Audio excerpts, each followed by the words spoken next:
ఇప్పుడు శర్వానంద్ కూడా శతమానం భవతి సినిమాతో 25 కోట్ల షేర్ క్లబ్ లోకి చేరిపోయే అవకాశాలు మెండుగా ఉన్నాయని ఆల్రెడీ చెప్పేసుకున్నాం. అయితే అందరి హీరోలను అడిగినట్లే ఇప్పుడు మనోడిని కూడా అడగాల్సిన ప్రశ్న ఏంటంటే పెద్ద రేంజ్ స్టార్ హీరోలకు చిన్న రేంజ్ హీరోలకు ఉన్న ఆ డిఫరెన్స్ గురించే. పదండి అదేంటో చూద్దాం. ఇప్పుడు ఒక మహేష్ బాబు అండ్ రామ్ చరణ్ ఉన్నారనుకోండి, ఫ్లాప్ అన్నా కూడా వారి సినిమాలకు 40 కోట్ల వరకు షేర్ వసూలు అయ్యే ఛాన్స్ ఉంది. దాంతో పంపిణీదారులు చాలా వరకు సేవ్ అవుతారు. కాకపోతే చిన్న హీరోల విషయంలో అలా జరగట్లేదు. భలే భలే మగాడివోయ్ సినిమాతో 25 కోట్ల క్లబ్ లో నాని చేరిపోయాడు అనుకుంటే తర్వాత ఆ ఫిట్ ను ఇంతవరకు మనోడు మళ్ళీ అచీవ్ చేయలేకపోయాడు. కృష్ణగాడి వీరప్రేమ కథ ఫుల్ రన్ లో 13+ కోట్లు వసూలు చేస్తే జెంటిల్మెన్ సినిమా 17 కోట్లు వసూలు చేసిందంతే. అలాగే నేను శైలజ సినిమాతో 20 కోట్ల క్లబ్ లోకి ఎంటర్ అయిన రామ్ హైపర్ తో మళ్ళీ డింకీలు కొట్టేశాడు.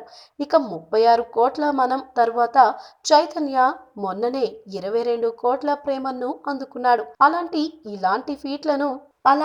ఇలాంటి ఫీట్లను కుర్ర హీరోలు కన్స్టెంట్ గా చేయలేకపోతున్నారనేగా ఈ గణాంకాలు చెబుతుంది. అందుకే ఇప్పుడు శర్వానంద్ తన తదుపరి సినిమాలను చాలా జాగ్రత్తగా ప్లాన్ చేసుకోవాలి. పర్ఫెక్ట్ కంటెంట్ తో పాటు కత్తి లాంటి ప్రమోషన్స్, అలాగే మంచి రిలీజ్ టైం కూడా వర్కౌట్ అయితేనే ఒకటే ఫీట్ ను మళ్ళీ మళ్ళీ రిపీట్ చేయడానికి సాధ్యపడుతుంది. మరి శర్వానంద్ ఆ దశలో స్టెప్లు కరెక్ట్ గానే వేస్తాడని అనుకుందాం.